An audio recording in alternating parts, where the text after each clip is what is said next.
आज की क्लास में हम बात करेंगे नाटक क्या है तथा लोक नाटकों की क्या प्रमुख विशेषताएं हैं।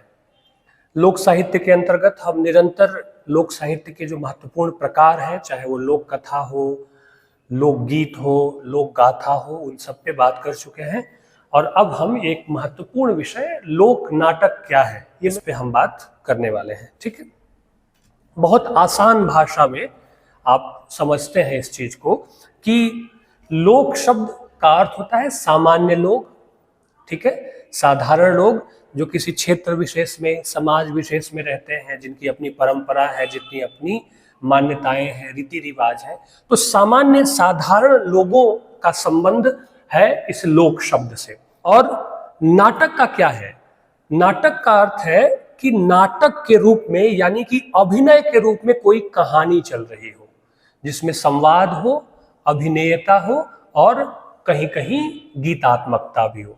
यानी कि लोक नाटक में जो कलाकार होते हैं वह अपनी किसी परंपरा को, विचार को, मान्यता को, लोगों का मनोरंजन करने के लिए जो आपस में नाटक खेलते हैं, ठीक है, जो संवाद के माध्यम से होता है, जिसमें पद्य और गद्य दोनों का मिश्रण होता है, उसे हम लोक नाटक कहते हैं। ठीक है, आगे बात समझ में।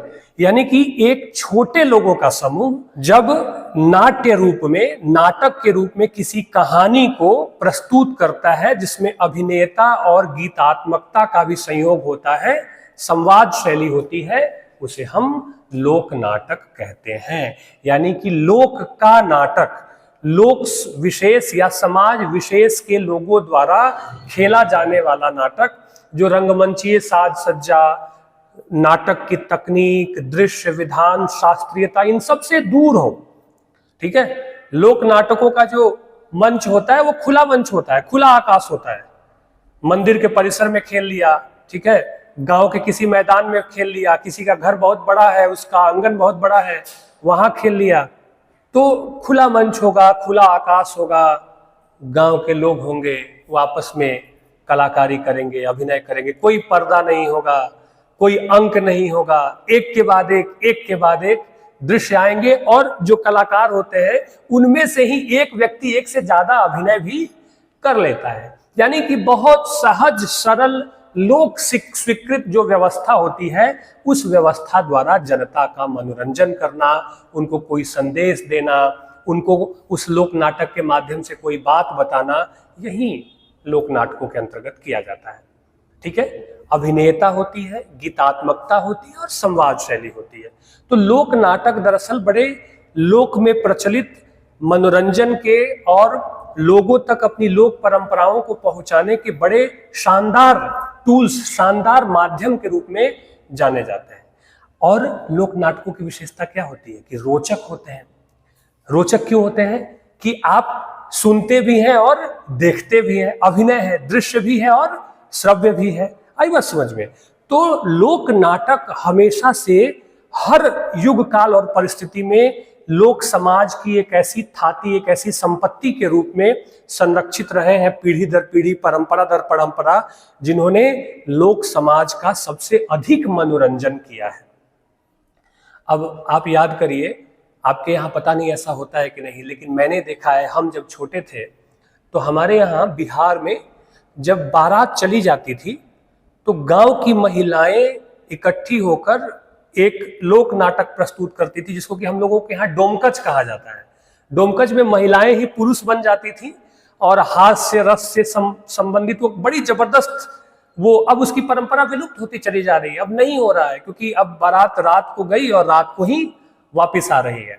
पहले बारात जाती थी, रात को रहती थी, अगले दिन भी लोग रहते थे या अगले दिन शाम को आते थे, उसको मरजाद कहा जाता था। एक दिन बारात जाके रुक रही है, फिर अगले दिन बारात आ रही है, उसके पहले तो कई कई दिनों तक लोग टिके रहते थे जाकर के। तो देखा जाता था, मैंने देखा है कि महिलाएं जो है, घर की महिलाएं, वो कोई पुरुष बन गया है, ठीक है ना, काजल से, पगड़ी से, मुरैठा से, पुरुषों का वस्त्र पहनकर, मतलब बहुत कम संसाधनों में और लोक नाट्य का अभिनय किया जा रहा है, जिसमें हास्य भी है, मनोरंजन भी है। तो एक तरह से आप देखिए कि लोक नाटकों ने हमेशा से लोक समाज के मनोरंजन का एक बहुत मनोरंजन को बहुत हद तक पोषित किया है, उनके मनोरंजन का पोषण किया है, ठीक है। तो और लोक नाटक की विशेषता यह होती है कि आम लोगों की बोली, आम लोगों की बातचीत, आम लोगों की भाषा जो उस क्षेत्र विशेष और समाज विशेष में प्रचलित है, उस भाषा में संवाद आ रहा है, बीच बीच में नृत्य भी चल रहा है, बीच बीच में गीत भी आ रहा है, अभिनय भी हो रहा है। तो कुल मिलाकर लोक नाटक लोक समाज के मनोरंजन और उनके जीवन मूल्य, परंपरा, विश्वास इत्यादि को प्रस्तुत करने में बहुत जोरदार लोक विधा के साधन के रूप में इन्हें याद किया जाता है और याद किया जाना चाहिए, ठीक है। आई बात समझ में? कोई जन्मोत्सव हो गया, कोई शादी विवाह का उत्सव हो गया, ठीक है, इन कई तरह के अवसरों पर लोक नाटक या स्वांग का प्रस्तुतिकरण किया जाता रहा है। आई बात समझ में? साधारण शब्दों में हम फिर से इसको व्यवस्थित करें और कहें कि लोक नाटक किसी क्षेत्र विशेष, ठीक है ना, किसी समाज विशेष की भाषा में वहां के एक छोटे समूह द्वारा अभिनय, संवाद, गीत और नृत्य शैली में प्रस्तुत की जाने वाली एक महत्वपूर्ण विधा है, जिसके द्वारा उस समाज विशेष का मनोरंजन होता है और उस समाज विशेष की परंपराएं और मान्यताओं को भी प्रस्तुत किया जाता है, ठीक है। अब आपके दिमाग में एक सवाल होगा कि लोक गाथा भी तो गाई जाती है, उसमें भी कथा होती है, लोक नाटक में भी कथा है, लोक नाटक में भी गाया जाता है, तो कौन सा तत्व अलग करता है इसको? कौन सा ऐसा तत्व है जिस तत्व के आधार पर लोक गाथा और लोक नाटकों में वर्गीकरण किया जा सकता है? तो वह तत्व है अभिनेयता का तत्व, संवाद का तत्व। लोक गाथा गीतात्मक होती है, लेकिन लोक नाटकों में गद्य आधारित संवाद भी हो सकते हैं। फिर उसकी अभिनेयता, उसकी रंगमंचीयता, चाहे वो खुले आसमान के नीचे हो, चाहे वह, ठीक है, किसी पेड़ के नीचे हो, तो ये तत्व उसे लोक गाथा से अलग कर देते हैं, ठीक है। लोक नाटक की अगर हम विशेषताओं पे बात करें तो इसकी सबसे पहली विशेषता हम कह सकते हैं कि रंगमंच की दृष्टि से एकदम खुला मैदान, किसी आंगन का होना, किसी मंदिर का हो जाना, एकदम आकाश, खुले आकाश के नीचे एक छोटे लोक कलाकारों द्वारा, छोटे समूहों द्वारा लोक नाटक का अभिनय किया जाता है, लोक नाटक का प्रस्तुतिकरण किया जाता है, ठीक है। इनकी भाषा सीधी और सरल होती है, जिस लोक समाज का वह नाटक है उसी भाषा में उसे प्रस्तुत किया जाएगा, ठीक है। तो यहाँ गद्य और पद्य का मिला जुला रूप देखने को मिलता है, ठीक है।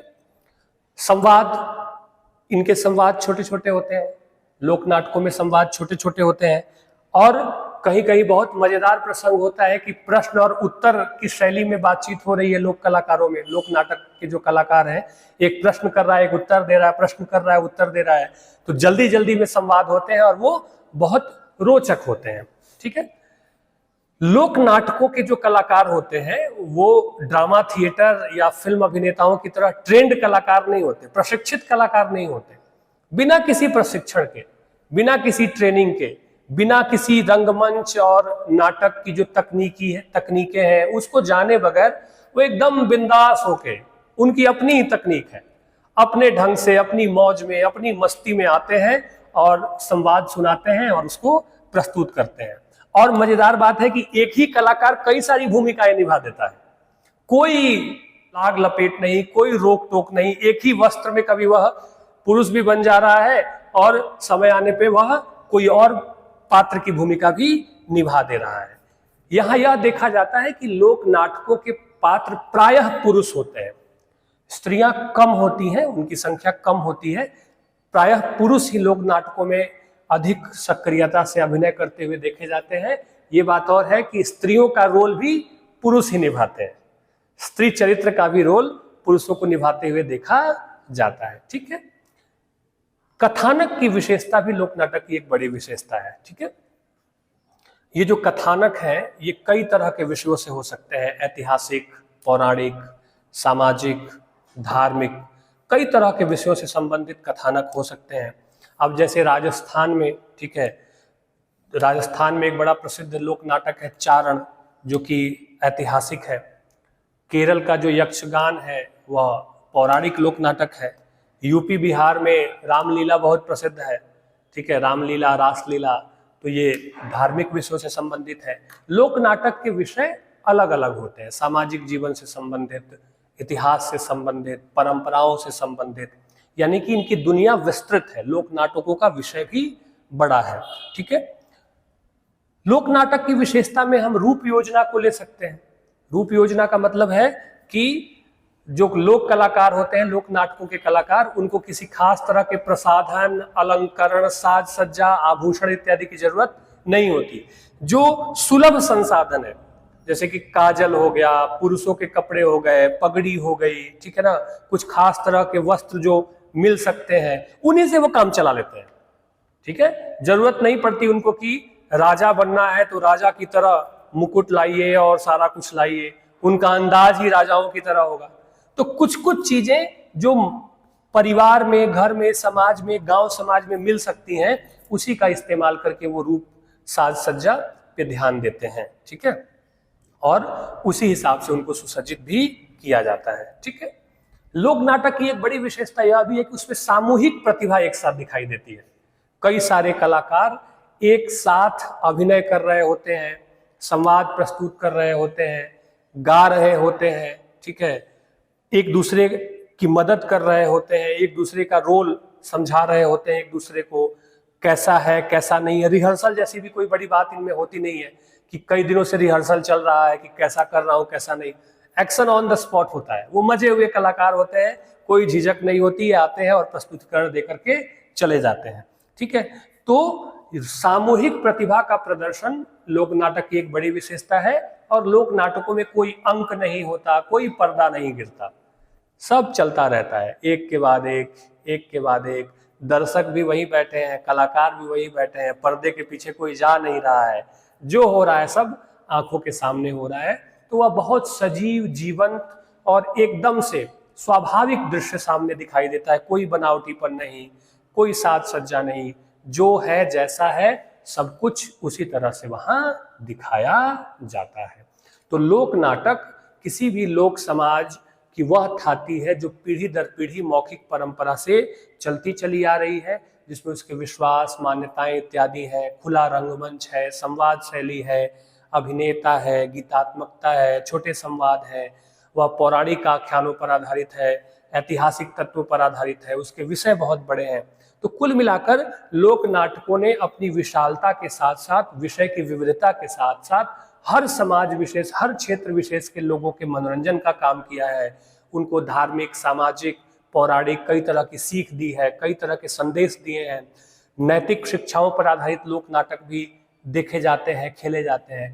तो हम कह सकते हैं कि लोक नाटकों का जो महत्व है वह लोक साहित्य में बहुत प्रखरता से उभर करके आता है, क्योंकि ज्यादातर जनसमूह का मनोरंजन करने के लिए लोक नाटकों का प्रयोग हमेशा से होता रहा है। ठीक है, प्रमुख लोक नाटक अगर आप देखें देश में जो प्रचलित है, तो उत्तर भारत में आप देखें, ठीक है, तो उत्तर भारत में आप देखें तो वहाँ रामलीला है, रासलीला है। ठीक है, मध्य भारत में देखें तो वहाँ पे माच है, मालवा है, गुजरात में भवाई है, बंगाल में जात्र है। ठीक है, महाराष्ट्र में तमाशा है, दक्षिण भारत में यक्षगान जैसे नाटक है। फिर आप देखेंगे कि प्रदेश विशेष के, क्षेत्र विशेष के भी लोक नाटक अलग अलग स्थानों पे पाए जाते हैं। और हमने लोक साहित्य के अंतर्गत इस पे बात की है कि क्षेत्र विशेष की जो भाषा है, जो परंपरा है, रहन सहन है, चाहे वह लोकगीत हो, लोक नाटक हो, लोक कथा हो, लोक कथा हो, विधा बदल जा रही है, बातें वैसी ही हैं। विधा बदल जा रही है, बदल रही है, और विधा की तकनीक, अब लोक गाथा में गाया जाता है कहानी को, कथा में कहानी कही जाती है, गीत में गाया जाता है, लोक नाटक में अभिनय होता है, गीत है, संवाद है। विधा बदल रही है, प्रकार बदल रहा है, पर वो सारा का सारा विषय लोक साहित्य का ही है कि मौखिक परंपरा से किसी समाज विशेष, क्षेत्र विशेष की जो परंपराएं हैं, मान्यताएं हैं, मूल्य हैं, उनका इनमें प्रस्तुतिकरण देखने को मिलता है। आई बात समझ में? तो ये है लोक नाटक और ये है लोक नाटक की विशेषताएं। अगली क्लास में हम फिर लोकोक्तियों के ऊपर बातचीत करेंगे। ठीक है।